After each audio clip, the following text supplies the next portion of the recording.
लोगों का VK power point study पे स्वागत है। चलिए मैं आपको आव्यूह एक वीडियो पहले पढ़ चुका है आव्यूह के बारे में। अब आव्यूह के योग तक हो गया था, इसमें आव्यूह के गुणन के बारे में बताते हैं। क्या? आव्यूह के गुणन के बारे में। आव्यूहों के गुणन। क्या? आव्यूहों के गुणन। ठीक है। अब अगर बाई चांस हमारा आव्यूहों के गुणन है दिया है तुम्हारा क्रम विनिमय नियम, जैसे अभी बताया था हमने कि क्रम विनिमय नियम क्या होता है। क्रम विनिमय नियम यही था ना, a प्लस बी या b plus equal to b plus C. ऐसा ही हमारा क्रम विनिमय नियम एक आता है कि इनटू में, अब जैसे एक था a b कोष्टक में इंटू सी, या ए कोष्टक में था बी इंटू सी। ठीक है। तो ये हमारा आप लोगों ने देखा होगा कि अगर हम ए बी इंटू सी करेंगे, ए का अवयव और बी का अवयव का पहले इंटू करा देंगे, उसके बाद सी का कराएंगे, या बी और सी का इंटू करा देंगे, उसके बाद ए का अवयव कराएंगे। तो ठीक है, तो ये हमारा कहलाएगा क्या? साहचर्य नियम। ठीक है। ये इक्वेशन इक्वल में ही रहेगा, तभी हम ये इक्वेशन बताया गया कि A dot B into C equal to A B into सी।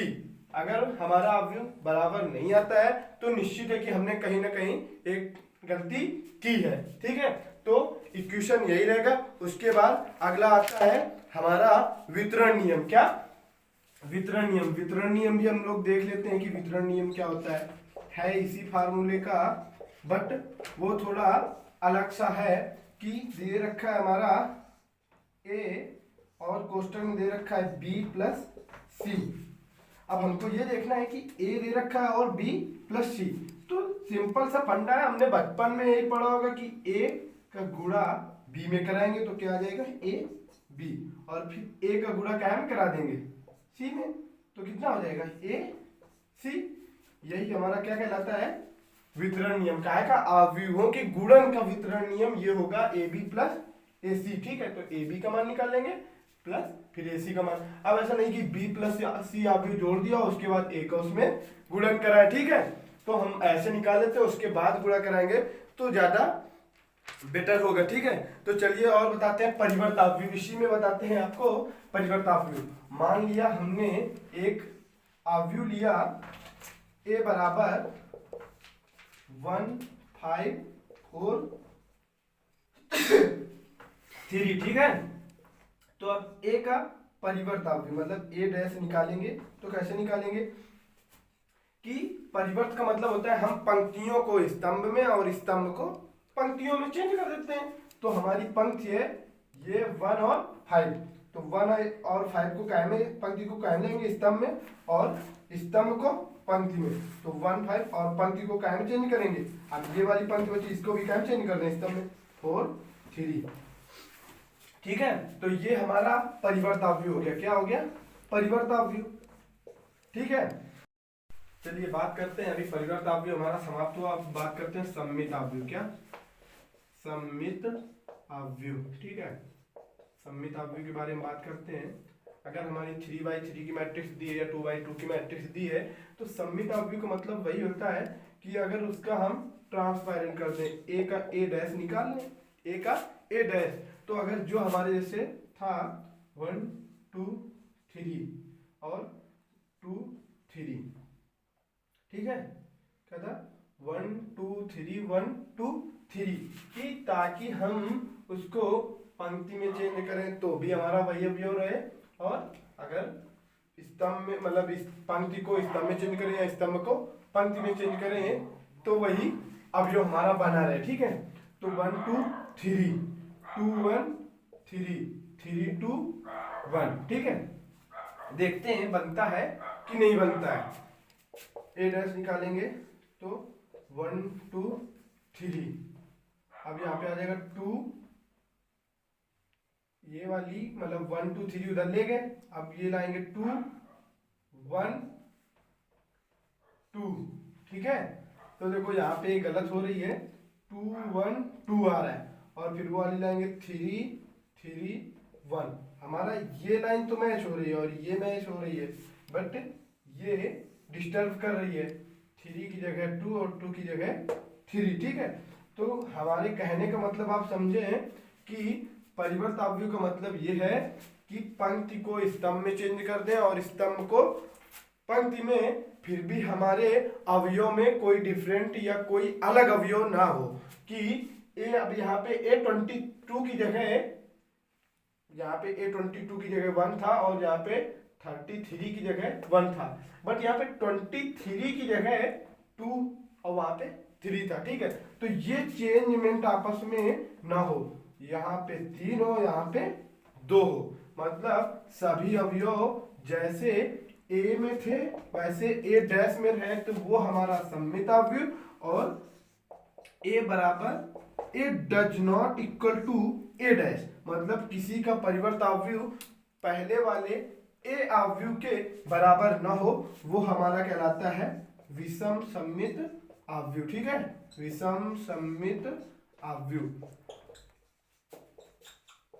ठीक है, तो कोई वैसे खासकर कोई प्रॉब्लम होनी तो नहीं चाहिए। तो विषम सममित अवयव और सममित अवयव में आप अंतर समझ गए होंगे कि पंक्ति और स्तंभ में अगर परिवर्तन करते हैं तो हमारा अगर वही अवयव आता है तो वो सममित है, अगर पंक्ति और स्तंभ में कोई परिवर्तन करते हैं, अगर A does not equal A dash आता है तो हमारा विषम सममित अवयव कहलाएगा। उसके बाद हमारा आता है कि लांबिक अवयव। क्या? लांबिक अवयव। लांबिक अवयव का मतलब ये है कि यदि ए एक वर्ग अवयव को, या A dash equal to A dash A बराबर आई, मतलब ए, यहाँ पे क्या बोला हमने, लांबिक अवयव या कोणीय अवयव, कुछ भी बोल सकते हैं, लांबिक अवयव या कोणीय अवयव, लांबिक अवयव या कोणीय अवयव, कि ए डैश बराबर ए डैश ए इक्वल मान इसका क्या आता है, आई। आई का मतलब होता है अगर 2 इंटू 2 में लेंगे तो 1 0 0 1, अगर 3 में यहीं पे ले लेंगे तो बढ़ जाएगा, यहाँ पे 0 हो जाएगा, यहाँ पे 0 हो जाएगा, 1 के नीचे 0 और यहाँ पे 0, यहाँ पे 1, कुल मिला के उसका विकर्ण इकाई अवयव बन जाए। मतलब ए डैश बराबर ए डैश ए का मान क्या निकले, हमारा इकाई अवयव। क्या निकले? इकाई अवयव। ठीक है, बात समझ में आ गई होगी। लांबिक अवयव या कोणीय अवयव मतलब ए डैश, मतलब ए और ए डैश को, ए से ए डैश को निकालेंगे, उनका इंटू कराएंगे और फिर ए का ए डैश निकालेंगे और उसमें ए का इंटू कराएंगे, बट दोनों का स्थान चेंज होगा। अगर इक्वल आते हैं तो बराबर आई आएगा, तभी हमारा वो लांबिक अवयव कहलाएगा, अन्यथा वो लांबिक अवयव नहीं होगा। उसके बाद आता है हमारा सम्मिश्र अवयव। क्या आता है? सम्मिश्र अवयव। सम्मिश्र अवयव का मतलब यही होता है कि संख्या वही रहे। क्या? जब अगर दिया है कि वहां पे आयोटा, आपने पढ़ा होगा फर्स्ट ईयर में, एक आयोटा होता है तो उसके चिन्ह बदल जाते हैं। क्या होता है? चिन्ह बदल जाते हैं। सम्मिश्र संख्या होती आयोटा, कि अगर उसमें पहला दिया 1 और फिर दिया 1 प्लस आई, तो वो 1 प्लस आई वाला 1 माइनस आई हो जाएगा। फिर कहीं दिया 2 प्लस 3 आई, तो 2 माइनस 3 आई हो जाएगा, और जहाँ पे माइनस दिया है वहां पे प्लस। तो आयोटा वाली केवल संख्या बदलती है, वही हमारी सम्मिश्र संख्या कहलाती है, सम्मिश्र अवयव होता है। उसके बाद आ जाता है संयुग्मी अवयव। संयुग्मी अवयव वो होता है कि उसका परिवर्त करते हैं, ए का ए बार निकालते हैं, अगर हमारा उसमें चिन्ह परिवर्तन होता है तो हमारा कहलाता है संयुग्मी अवयव या संयुग्मी।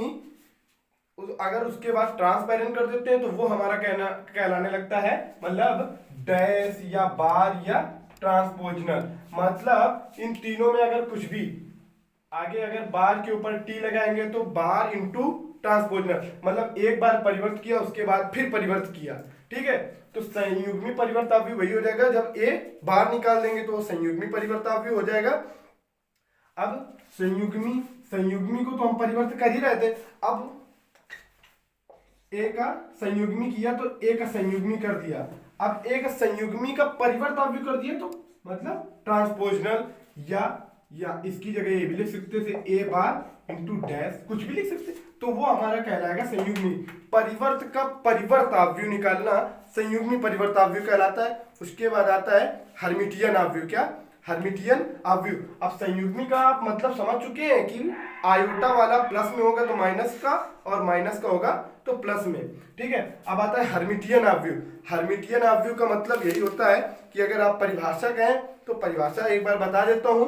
यदि कोई सम्मिश्र अवयव ए अपनी संयुग्मी परिवर्त अवयव के बराबर हो, ए अपनी संयुग्मी परिवर्त अवयव के बराबर हो, अर्थात ए बार और उसके बाद ट्रांसपेरेंट, मतलब ए डैश निकालने के बाद उसका ट्रांसपेरेंट कर दिया, और उसके बाद भी ए बार और उसका ट्रांसपेरेंट कर दिया, उसके बाद भी अगर उसका मान ए निकल के आता है, क्या निकल के आता है?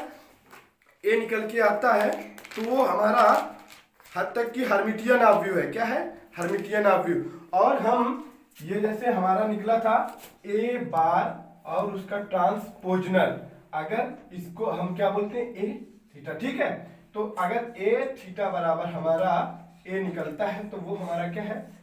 हर्मिटियन अवयव। और यहीं पे हमने आपको क्या समझाया था कि संयुग्मी परिवर्त अवयव। बस फर्क क्या होगा? Plus minus iota. क्या? आयोटा। वहां पे ए निकलने पे जब हमारा जो पंक्ति था वो पंक्ति रहेगा, चेंज करने पे संख्या वही रहेगी, और परिवर्त करने पे चिन्ह बदल जाएंगे, बट संख्या वही रहेगी। ठीक है, तो ए थीटा बराबर अगर हमारा ए निकलता है तो वो हमारा हर्मिटियन अवयव कहलाता है। अब आता है विषम हर्मिटियन अवयव। क्या? विषम हर्मिटियन अवयव। यदि ए बार ट्रांसपोजनल इक्वल माइनस ए निकला है तो वो कहलाता है हमारा विषम हर्मिटियन अवयव। क्या? हर्मिटियन अवयव।